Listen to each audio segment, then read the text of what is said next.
Hello friends, आज આપણે શરૂ કરવા જઈ રહ્યા છીએ ન્યૂ ચેપ્ટર સ્ટાન્ડર્ડ કોસ્ટિંગ. બરાબર, મેનેજમેન્ટ એકાઉન્ટનું આ નેક્સ્ટ ચેપ્ટર છે તમારું. અને સ્ટાન્ડર્ડ કોસ્ટિંગ 1 માં મટીરિયલ વેરિયન્સીસ. બરાબર, અહીંયા different types of the variances તમારે છે સ્ટાન્ડર્ડ કોસ્ટિંગમાં, પરંતુ અહીંયા તમારા એક્ઝામિનેશન અને તમારા સિલેબસ પોઈન્ટ ઓફ વ્યૂ તમારે બે પ્રકારના વેરિયન્સીસ એ લોકો એક્ઝામિનેશન્સમાં પૂછે છે. એક મટીરિયલ વેરિયન્સ અને એક લેબર વેરિયન્સ. વેરિયન્સ એટલે ચેન્જ, ફેરફાર. બરાબર, વેરિએશન. એટલે સ્ટાન્ડર્ડ કોસ્ટિંગ ચેપ્ટરમાં ટોટલી ચેપ્ટર ફોર્મ્યુલા બેઝ છે, અને એ ફોર્મ્યુલા જો આપણને વ્યવસ્થિત રીતના આવડી જાય તો આપણે આ ચેપ્ટર સમજવું આપણા માટે બહુ જ ઇઝી છે. એટલે આપણે પહેલાં ફોર્મ્યુલા બધી સમજશું, અને એ ફોર્મ્યુલા સમજીને આપણે બધી યાદ કરી લેશું, અને યાદ કર્યા પછી આપણે એના સમ ઉપર મૂવ કરશું. બરાબર, અહીંયા તમને વેરિયન્સીસ માટેનો ચાર્ટ આપ્યો છે કે કેટલા પ્રકારના વેરિયન્સીસ હોઈ શકે. તો ટાઈપ્સ ઓફ ધ વેરિયન્સીસ, એમાં ટોટલ પ્રોફિટ ઓપરેશન્સ વેરિયન્સીસ, એમાં ટોટલ કોસ્ટ વેરિયન્સીસ આપ્યા છે, અને ટોટલ સેલ્સ ઓર રેવન્યુ ઓર પ્રોફિટ વેરિયન્સીસ અહીંયા આપ્યા છે. એમાં ડાયરેક્ટ મટીરિયલ વેરિયન્સ, તો આ આપણે બધા સ્ટડી કરવાના છે. આટલા વેરિયન્સીસ આપણે ભણશું, આ બધાની ફોર્મ્યુલા છે. ડાયરેક્ટ લેબર વેરિયન્સીસ, આ બધા વેરિયન્સીસ પણ આપણે સ્ટડી કરવાના છે. એ સેકન્ડ ચેપ્ટરમાં છે. બરાબર, સ્ટાન્ડર્ડ કોસ્ટિંગ 2 માં છે. બરાબર, પછી આ ઓવરહેડ્સના છે. બરાબર, આ તમારે ખાલી સમજવા પોઈન્ટ ઓફ વ્યૂ છે, આનું કોઈ એક્ઝામિનેશન પોઈન્ટ ઓફ વ્યૂથી આને સમજવાના કે ભણવાના છે નહીં, થિયરી પોર્શન માટે છે. સેલ્સ વેલ્યુ વેરિયન્સીસ છે, પ્રોફિટ માર્જિન વેરિયન્સીસ છે, પ્રોફિટ વેરિયન્સીસ છે. તો આ બધા આપણા એક્ઝામિનેશનમાં પૂછાતા નથી, પણ આપણે આ બે જ સ્ટડી કરવાના છે. બરાબર, ઓકે. તો direct material variances and direct labour variances, એમાં અત્યારે આ ચેપ્ટરમાં આપણે આ ડાયરેક્ટ મટીરિયલ વેરિયન્સીસ સ્ટડી કરવાના છીએ. ડાયરેક્ટ મટીરિયલ વેરિયન્સીસમાં કયા કયા છે તો અહીંયા તમને એ લોકોએ આપ્યા છે. MCV એટલે શું? તો કે મટીરિયલ કોસ્ટ વેરિયન્સ, MPV એટલે material price variance, MUV material usage variance, MMV material mix variance, MSUV material sub usage variance, MYV material yielded variance, MCV labour cost variances. આ બધા લેબરના છે, એટલે MYV એટલે અહીંયા સુધી આપણે મટીરિયલ વેરિયન્સીસ છે. હા, classification of the material variances, તો આટલા વેરિયન્સીસ આપણે આપણા ફોર્મ્યુલામાં આવશે. એમાં મટીરિયલ કોસ્ટ વેરિયન્સીસ, જેને MCV કહીએ, તો MCV નું ફોર્મેશન કઈ રીતે થાય? તો material price variances plus material usage variances, આ બંનેને પ્લસ કરીએ તો આપણને મટીરિયલ કોસ્ટ વેરિયન્સીસ મળે. બરાબર, પછી અહીંયા મટીરિયલ યુસેજ વેરિયન્સીસ, તો એ શેનું બનેલું છે? તો કે મટીરિયલ મિક્સ વેરિયન્સીસ, પછી મટીરિયલ સબ યુસેજ વેરિયન્સીસ. આ બંનેનું ટોટલ કરો તો તમને મટીરિયલ યુસેજ વેરિયન્સીસ મળે. અથવા આમાં આ પણ હોઈ શકે ઘણીવાર, તો મટીરિયલ yielded વેરિયન્સીસ હોય, તો આ બંનેનો ટોટલ કરો તો પણ તમને મટીરિયલ યુસેજ વેરિયન્સીસ મળી શકે.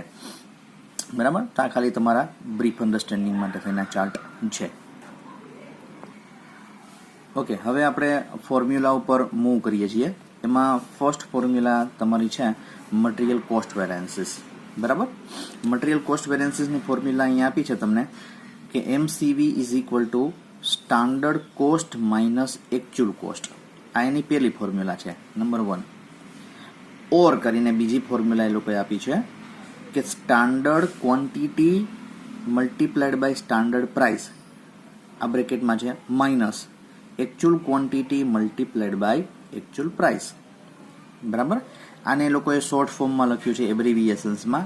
આ ઇન શોર્ટ કરીને MCV is equal to standard cost minus actual cost, MCV is equal to into bracket standard quantity SQ multiplied by SP minus AQ multiplied by AP. હવે અહીંયા standard cost શું છે, actual cost શું છે, standard quantity શું છે, actual quantity શું છે, આ થોડો જો આપણને આઈડિયા હોય તો આપણે આ સમજવું સહેલું પડે. હવે ફ્રેન્ડ્સ, કોઈ પણ કંપની જ્યારે મેન્યુફેક્ચરિંગ યુનિટ હોય તો હંમેશા કોઈ પણ વસ્તુ માટે એનું સ્ટાન્ડર્ડ એ લોકોએ બનાવેલું હોય કે ભાઈ આટલી કોસ્ટ આપણને લાગશે. બરાબર, દાખલા તરીકે કે કોઈ પણ મેન્યુફેક્ચરિંગ કંપની મટીરિયલ લે છે તો એનો પાસ્ટ એક્સપિરિયન્સ ઉપરથી એ લોકો નક્કી કરતા હોય કે મટીરિયલ આપણને આટલા રૂપિયા કિલો સ્ટાન્ડર્ડ પડે છે. ફોર એક્ઝામ્પલ કે એમને મટીરિયલ એક્સ એમને પરચેસ કરવાનું છે, જે પ્રોડક્ટ બનાવે છે એમાં મટીરિયલ એક્સ જોઈએ છે, તો એ મટીરિયલ એક્સની standard price 50 rupees per KG છે. બરાબર. 50 રૂપીસ કેજી આપણને 50 રૂપિયામાં તો કોઈ પણ રીતના એ મટીરિયલ મળી જ રહે છે. તો એ સ્ટાન્ડર્ડ પ્રાઇસ કંપનીએ નક્કી કરેલી છે. કઈ રીતે નક્કી કરી છે? પોતાના પાસ્ટ એક્સપિરિયન્સ ઉપરથી. બરાબર. હવે જ્યારે કંપની આ વર્ષે બરાબર આપણે કોઈ પણ મટીરિયલ પરચેસ કરે છે અથવા મટીરિયલ લે છે, તો એ કોસ્ટ કેટલામાં પડી?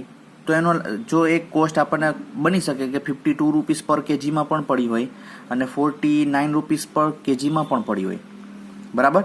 તો 52 રૂપીસમાં પડી હોય તો આપણે 2 રૂપિયા વધારે દીધા કોસ્ટના, એટલે મટીરિયલ કોસ્ટના, તો એનો મતલબ એવું છે કે આપણે નુકસાન જશે.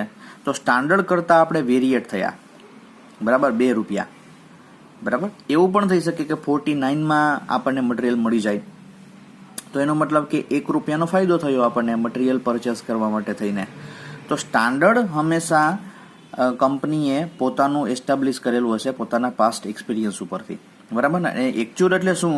તો કે ચાલુ વર્ષ દરમિયાન આપણને એકચ્યુઅલ કોસ્ટ કેટલી પડી એ આપણે જોવાનું છે.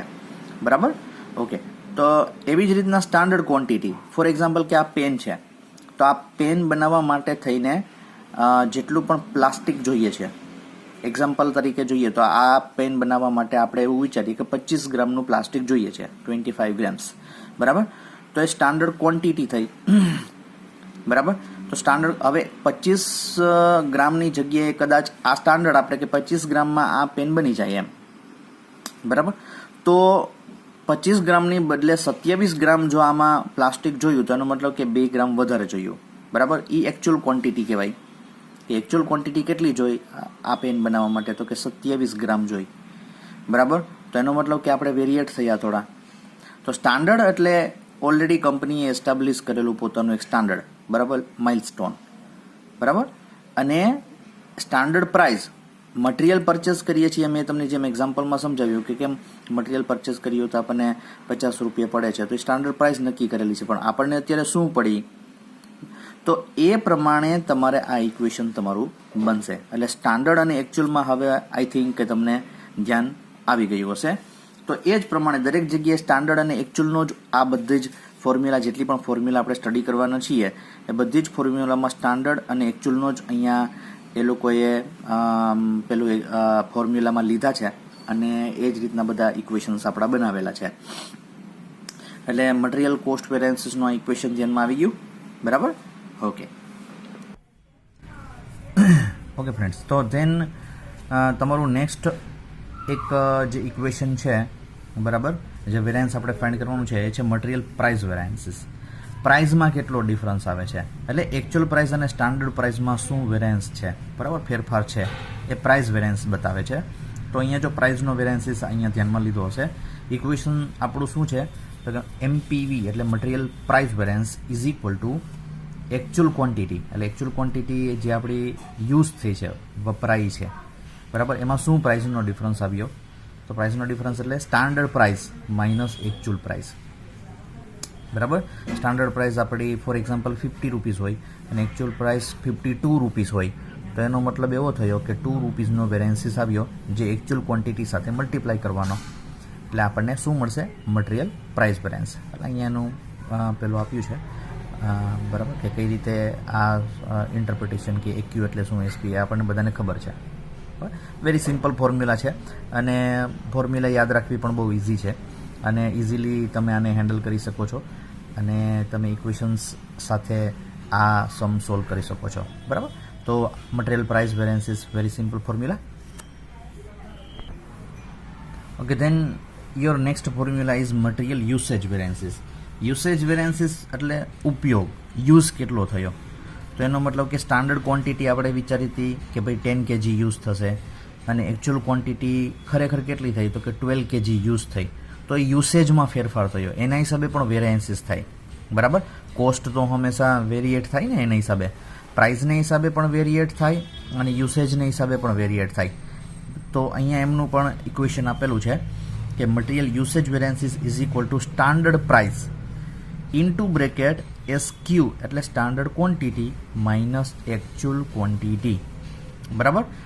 ત્યાં પ્રાઇસ વેરિયન્સીસમાં શું હતું? SP માઇનસ AP હતું. એટલે અહીંયા કારણ કે પ્રાઇસ વેરિયન્સીસ હતું, અહીંયા ક્વોન્ટિટીનું વેરિયન્સીસ છે, બરાબર. તો standard quantity minus actual quantity અને એને સ્ટાન્ડર્ડ પ્રાઇસ સાથે મલ્ટીપ્લાય કરવાના, તો આપણને શું મળશે? Material usage variances. તો વેરી સિમ્પલ ફોર્મ્યુલા. ઓકે, તો આપણે હવે જે ફોર્મ્યુલા સમજ્યા એ ફોર્મ્યુલાને આપણે એક એક્ઝામ્પલથી ઇઝીલી સમજવાનો પ્રયત્ન કરીએ. અહીંયા એક એક્ઝામ્પલ આપેલું છે, ક્વેશ્ચન આપેલો છે, જેને આપણે અલગ અલગ ફોર્મ્યુલા આપી અને આપણે એ સોલ્વ કરવાના છીએ.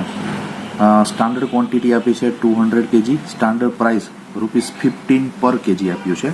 મટીરિયલ યુઝ એકચ્યુઅલ ક્વોન્ટિટી કહી શકાય આને, તો 210 kg છે. અને એકચ્યુઅલ રેટ એટલે શું? તો એકચ્યુઅલ પ્રાઇસ ₹16 યુઝ થઈ છે. શું ફાઇન્ડ કરવાનું છે?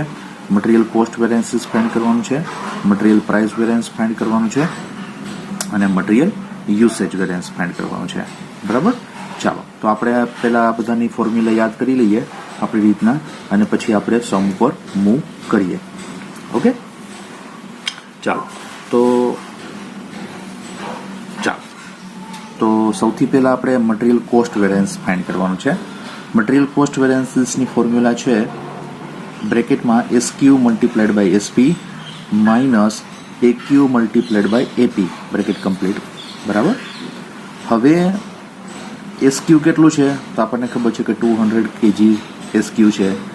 SP સ્ટાન્ડર્ડ પ્રાઇસ કેટલી છે? 15 પર kg છે. માઇનસ એકચ્યુઅલ ક્વોન્ટિટી કેટલી છે આવડી? તો કે 210 kg છે, જે આપણને આપી છે સમમાં, અને એકચ્યુઅલ પ્રાઇસ પણ 16 આપી છે. ઓકે, તો 200 મલ્ટીપ્લાઇડ બાય 15 કરીએ તો 3000 આવશે, માઇનસ 210 મલ્ટીપ્લાઇડ બાય 16 કરશો તો 3360 આવશે. એડવર્સ ક્યારે? માઇનસમાં જ્યારે આન્સર આવે ત્યારે એડવર્સ હોય, અને પ્લસમાં જ્યારે આન્સર આવે ત્યારે ફેવરેબલ સિચ્યુએશન હોય. એનો મતલબ એવો થયો કે આપણે 360 રૂપીસનો લોસ ગયો છે. મટીરિયલની કોસ્ટમાં 360 રૂપીસનો લોસ ગયો છે, એટલે આ એડવર્સ બતાવે છે. સ્ટાન્ડર્ડ કરતાં આપણે 360 રૂપીસ વેરિએટ થયા, બરાબર, એ આ બતાવે છે, એડવર્સ બતાવે છે. એકચ્યુઅલમાં આપણને થોડી વધારે કોસ્ટ પડી છે એમ સમજવાનું છે, બરાબર. આ એડવર્સ છે. દેન આપણે મટીરિયલ પ્રાઇસ વેરિયન્સ ફાઇન્ડ કરવાનું કીધું છે આ લોકોએ, બરાબર. તો એની શું ફોર્મ્યુલા છે? Actual quantity into bracket standard price minus actual price. Okay, તો એકચ્યુઅલ ક્વોન્ટિટી 210 આપી દીધી સમમાં, સ્ટાન્ડર્ડ પ્રાઇસ 15 આપી છે, એકચ્યુઅલ પ્રાઇસ પણ આપી દીધી છે 16. તો આનું સિમ્પલ ફોર્મ્યુલેશન શું થશે? 210 ઇન્ટુ બ્રેકેટ -1. 15માંથી 16 માઇનસ કરશો તો -1 આવશે. તો એનો મતલબ શું થયો? આનો આન્સર આવે છે -210. તો આ પણ એડવર્સ કહી શકાય, બરાબર. તો મટીરિયલ પ્રાઇસ વેરિયન્સીસ આપણું -210 આવે છે. એનો મતલબ એવો થયો કે પ્રાઇઝને હિસાબે આપણને લોસ ગયો છે, બરાબર. આપણે સ્ટાન્ડર્ડ માની હતી 15 રૂપિયા પ્રાઇસ, પણ એકચ્યુઅલમાં આપણને 16 રૂપિયા કિલો પડી, એટલે ₹1 એડવર્સ વધારે ચૂકવવો પડ્યો, જેને હિસાબે આપણી એડવર્સ સિચ્યુએશન ઊભી થઈ, બરાબર. તો મટીરિયલ પ્રાઇસ વેરિયન્સીસ આપણું 210 એડવર્સ આવ્યું છે. Then after material usage variance આપ્યું છે. તો મટીરિયલ યુસેજ વેરિયન્સીસનું ઇક્વેશન પણ અહીંયા આપણે આપી દીધું છે. તો કે standard price into bracket standard quantity minus actual quantity. 200 kg વપરાશે, પણ એકચ્યુઅલમાં 10 કિલો વધારે વપરાણું, જેને હિસાબે આ એડવર્સ આવ્યું છે, બરાબર. તો એનો મતલબ એવો થયો કે આપણું મટીરિયલ પ્રાઇસ વેરિયન્સીસ છે 210 એડવર્સ, અને મટીરિયલ યુસેજ વેરિયન્સીસ છે આપણું એડવર્સ 150. હવે ફ્રેન્ડ્સ, આપણે એક મટીરિયલ કોસ્ટ વેરિયન્સીસમાં મેં તમને ચાર્ટમાં એવું કહ્યું હતું કે material cross variances material cost variances તમે ફાઇન્ડ કરશો તો એ મટીરિયલ પ્રાઇસ વેરિયન્સીસ અને મટીરિયલ યુસેજ વેરિયન્સીસનો ટોટલ છે, બરાબર. ઓકે, તો એનો મતલબ એ કે મટીરિયલ પ્રાઇસ વેરિયન્સીસ આપણું કેટલું છે? અહીંયા મટીરિયલ પ્રાઇસ વેરિયન્સીસ -210 છે, બરાબર, અને પ્લસ મટીરિયલ યુસેજ વેરિયન્સીસ કેટલું છે? તો કે -150. તો તો એનો મતલબ શું થયો કે આ બંનેનું ટોટલ તમે કરશો બરાબર, તો કેટલું આવે છે -360 એડવર્સ. તો થઈ ગયું બરાબર. તો આપણું મટીરિયલ કોસ્ટ વેરિયન્સીસ આપણે જે શરૂઆતમાં ફાઇન્ડ કર્યું એ -360 છે. તો આ બંનેનો ટોટલ બરાબર એ જ આપણું મટીરિયલ કોસ્ટ વેરિયન્સીસ છે બરાબર. ઓકે, તો ઇઝીલી સમજાઈ જાય એવું છે. આ એક ત્રીજી ફોર્મ્યુલા તમે મટીરિયલ કોસ્ટ વેરિયન્સીસની બનાવી શકો તમારી રીતના. તો I think it is very easy to understand. અને બાકીની જે ફોર્મ્યુલા છે એ આપણે નેક્સ્ટ લેક્ચરમાં જોશું. Thank you.